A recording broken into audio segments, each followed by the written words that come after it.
Okay, this afternoon on the show, I've got the very, very handsome David Schofield, who is talking to us from Leicestershire. Whereabouts in Leicestershire are you, David? Just outside Market Harborough. Right, that's a beautiful town, isn't it? Beautiful. Oh, it's a very beautiful market town, yes. Right out, very rural. It's a beautiful countryside all around us. Fantastic. So welcome to the show, David. Good to be here. And your business title, your business brand is Purpose in Action. Tell us what that is. Well, the name, I suppose what inspired the name was, I went through a big period of trying to find meaning and purpose in life after feeling bereft of it for so long. And I found myself in many circles of folks with great purpose, great values, really inspired people, which is absolutely essential as far as I'm concerned, an ingredient for a successful life. However, a lot of them found it very, very difficult to get organized, to get out in the world and to make something happen with those gifts. So that's where the action part comes in there. You know, it's very important to have purpose, but if you're not taking any action with it, then what's the point? You know? Absolutely. It's like reading a book on swimming and never jumping in a swimming pool. It's not going to work, is it? Living vicariously through somebody else, yeah, indeed. Yeah. Okay. So what led to this wake up moment for you? What you said that you'd gone a long time without having any purpose. So what was happening? Well, I suppose I had a purpose, but it was drastically reduced in its scope and scale due to some.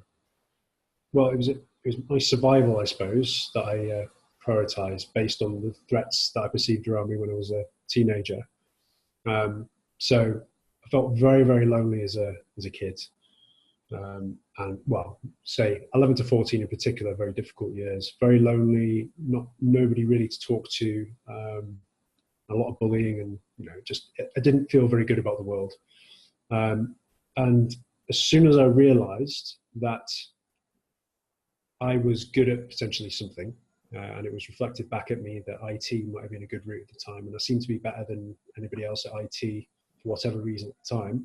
I saw that as my liberation, my way to get out of this, what I saw as oppression, right? And I'm not a victim to that. I don't feel that way now, but it seemed like I was being oppressed, and this was my way to take charge of my own destiny and get out of there. So going from previously a very open, creative, inquisitive child to money, IT, this is the route to get out of this, really shut myself down and narrowed my focus and headed straight for that. And it wasn't until 7 years later, after fully giving myself to becoming a business analyst, 14, very, very specifically chose to be a business analyst. And then doing that job for a year, realizing that how far off track and what was really important to me I was. That caused all sorts of identity crisis and spiraling out of control and trying to grasp onto something in reality. And yeah, I just went through a long period then of really rediscovering what was going on for me prior to that decision to survive and to get through and to find my liberation. And yeah, that's what the last 12 years or so has been. And over the last... From 14 then, when you're I think it's far too young at school, you're forced to make a decision on what you want to be for the rest of your life, which I think is absolutely crazy. Indeed. So you made a decision, then tried it, and it wasn't you. So what did you do about it? Beyond the point of realizing it wasn't right? Yes. Well, as I say, it started an awful lot of, it brought to the surface an awful lot of underlying anxiety and depression and feeling unsafe and not knowing what to do, not knowing anything really, which was, as you can imagine, extremely disconcerting. I suppose some people would call it a quarter-life crisis. They seem to be very common these days. But I tried as many things as possible. So I managed to continue with my education part-time, broadened out, became more of a generalist just to keep that going in case it was something I needed to, it was the only thing that I could grasp onto in the future. At the same time, I set up a social enterprise. I volunteered in many different organizations, worked for a charity. I became a full-time martial artist, effectively. Just as many different strands of experiences I could get my hands on to try and understand how to orient myself to the society I was in. And it was really hard. And sometimes it felt that it was progressively difficult. Like these are things that need to be faced and challenges that I could feel myself moving forward with. Other times it was just like smashing my head against a brick wall. The emotional difficulties in that period were extreme. I never quite felt suicidal, but I couldn't have been far off it. And yeah, I didn't know where to get any guidance. So after a period of realizing that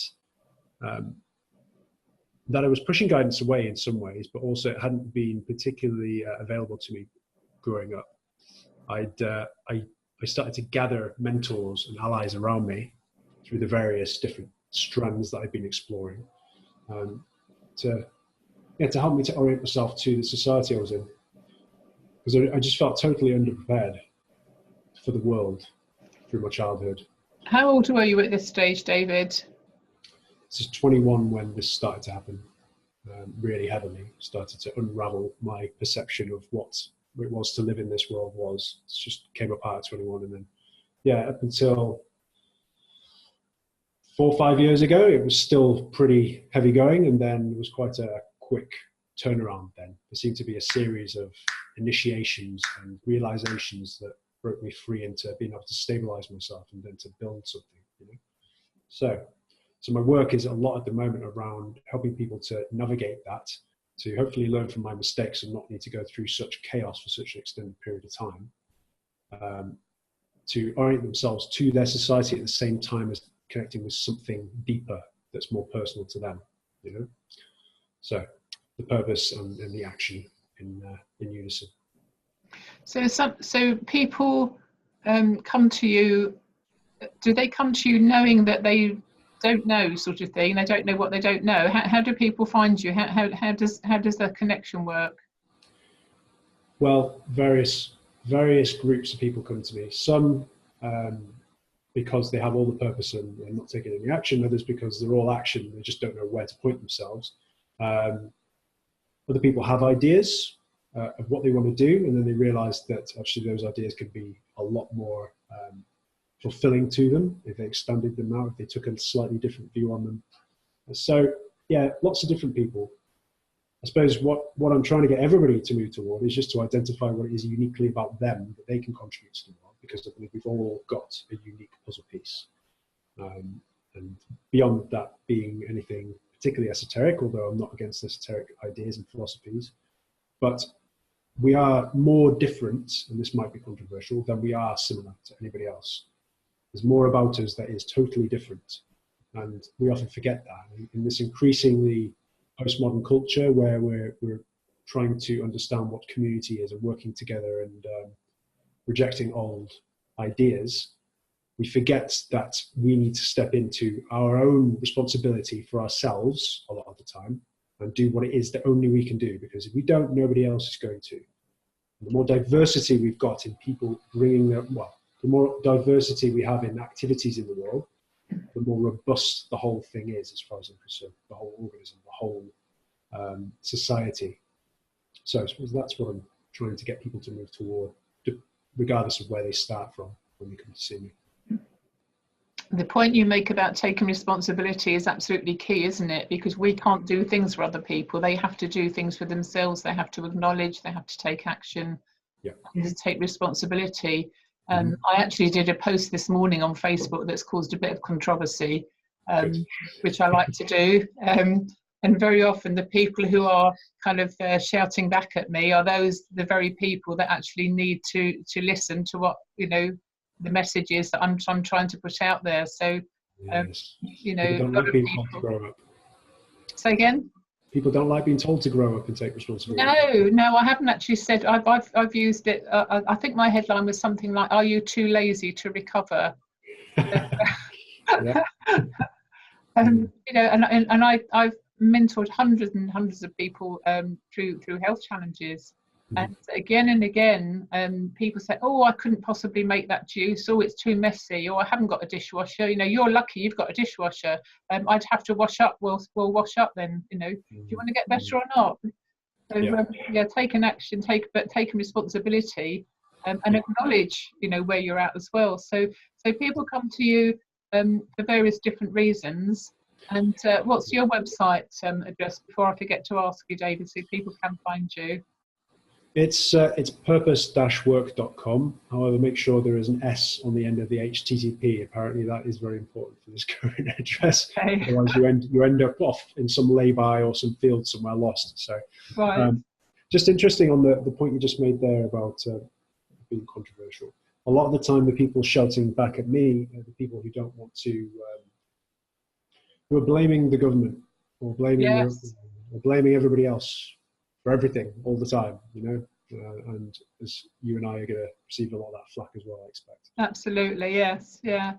And because we're brave enough to put our heads above the parapet, we obviously have to acknowledge that and take responsibility for that. And we're not everybody's cup of tea, but there's more people that we help than are hindered by our actions. So overall, I'm quite comfortable with it. It does hurt when people say some things that are really inappropriate and they've not read the message properly, and they just start spouting off. But again, that's all part and parcel of them not taking responsibility, just shooting from the hip, you know. Yep. But to see themselves in those angry little reactions, isn't there? So yes, yeah. But it's right to be angry in some situations. It's okay to have the emotions, and a lot of people hide their emotions. They cover them up, and anger is the one that comes out a lot. But okay, we'll feel angry, you know, swear, punch the wall, or you know, but don't hit out at other people. Acknowledge it, let it pass through your body, but don't stay there. Agreed. Yeah. So you said sort of 4 or 5 years ago things started changing, and there was through a variety of different mentors. So you were saying martial arts. How does martial arts fit into this picture with you? So martial arts was something I did when I was in high school, and I was really keen on it at that point. Then went off to university and didn't find any decent teachers while I was there. So it took a back seat, and I didn't do very much of it there. Did a little bit of my own training. But it wasn't until I really felt like I'd hit rock bottom in all these areas, and I didn't know where to go or or what to do. I was in crisis. That I felt compelled to get back into it, to give me some structure and some order. And obviously to improve my health as well. That's a great platform for you to build your life on, right? But there was this: you need to go and be uncomfortable in this class environment where you're not going to be able to talk to anybody because your social skills have been destroyed. Doesn't matter. All these things you're going to do there are going to be very, very helpful for you.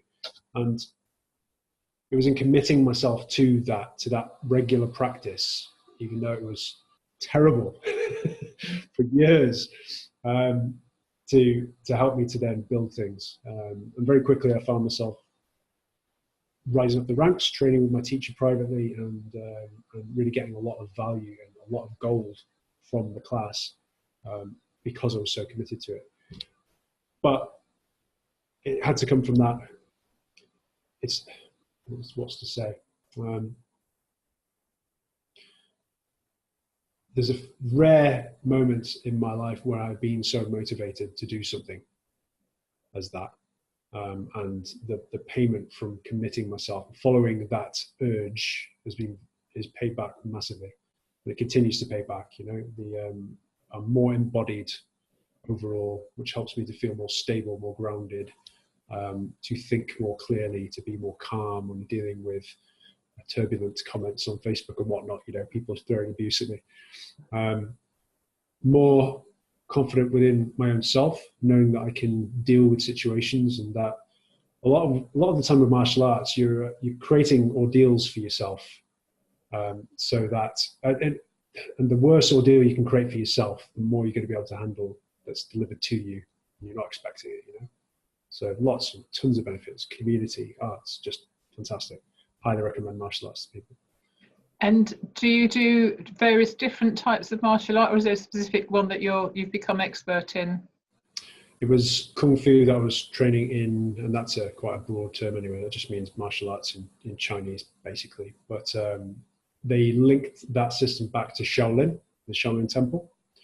However, it took influence from many different areas, really: karate, taekwondo, kickboxing, all sorts. But at the core of it was Shaolin Temple arts. Very traditional, very strict, a lot of etiquette, in the same way that yoga, holding very difficult positions for extended periods of time, resilience training in that way, yeah, very traditional Chinese martial arts. Brilliant. So you recommend for people who want to kind of get their life back on track, a martial art would be a good place to start, perhaps? Yeah, it's a very well-rounded, it's very well-rounded in what it brings to your life. As I say, not only health benefits, mental fortitude, clarity, calmness, but community as well, which is very important. If you're struggling, don't do it alone. You can connect with other people. Going through the blood, sweat and tears of that sort of environment with others as well bonds you very quickly. So you build a community very rapidly through that. Different martial arts for different people. What I was doing was particularly full on and very hard and physical. Other people might take more to the softer arts, the more internal arts like Tai Chi and Qigong. So it depends on the person. I wouldn't suggest everybody goes and does horse riding stunts for half an hour at a time. It's not not for everyone. Yeah, I've had a go at Tai Chi and Qigong, and yeah, very very good. You mentioned about community. So the martial arts gives you a sense of community, and you have a community with your work, don't you? Your purpose and action work. So tell us about that. Yeah, so it's a developing business network, really. A global business network is what we're creating. People who are wanting to, like I said, orient themselves to their societies to do very well in the traditional sense, at the same time digging deeper to what's really going on for them and bringing that out through their work. So it serves multiple purposes here. Like I said, there's a lot of people who are full of values and philosophies and don't know how to get themselves organized, and as a result they struggle materially for their whole life, and I don't think that's acceptable, really. I think everybody should have the opportunity to get out there and build their own business and be wealthy, but not in the way of traditional capitalism where you have a massive bank account with money that never goes anywhere, but that money comes in and it is used for something useful in the world, right? So I want this network, and it is, we've got 17 in there at the moment in the clients group who are with me for at least 12 months now, to be successful in their skills, in their industries, in their finances, and to be doing something that is helping the world move forward. On the public side, I've got a Facebook group as well. There's called the Entrepreneur Accelerator Network, which is for general public. They can join that. There's about 1,000 people in there at the moment. It's relatively new, and yeah, it's all the same stuff. We have weekly meetings and regular daily content going in there as well. So presumably by the very nature of the name, it's business people who want to find a purpose. Maybe they've got a bit lost in their own minds and don't quite know maybe how to channel their business into something that's bigger than them, something for good. Yeah, so the people who are all action but no purpose, or all purpose, no action, it's trying to help them to marry the two. And you can just say that's whole brain thinking as well, helping them to connect both of their brains up, be ambidextrous in their life. That's what we'd like to do in that group, yeah. Brilliant. Okay, well, carry on the good work. It's good to know there's people like you out there, David. Thank you, and also happy to speak about it. And that's part of the problem as well. Not everybody's happy to speak about challenges that they've had, and share the message that you don't have to stay in that place. You can take action and move forward. So just thank you for recognizing that. They are lessons to learn from. They're not absolutely. We're not victims to it. It's education. Victim mentality is no good for anybody. 2 song choices you've made. One called "Days to Come" by Bonobo. Yeah. So why did you choose that one? So that was during this period of crisis.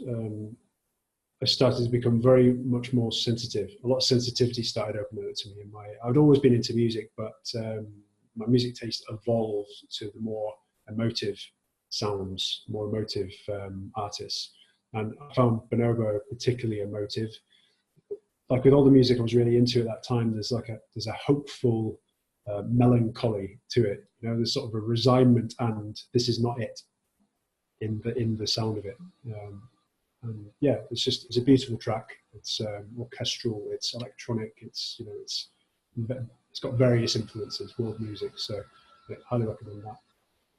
Fabulous. We'll play that shortly for you. And also, I Am Loffer, Spiraling Freeway. So that's a techno track, isn't it? I played it a little while ago, and it's quite a nice one to have in the background, I would imagine. Mm. Yeah, well, it was the background of my life. Yeah, so it was during that same period, I was reclaiming my creativity as well, something that I'd shut down at 14 so that I could get logical and build this career, right?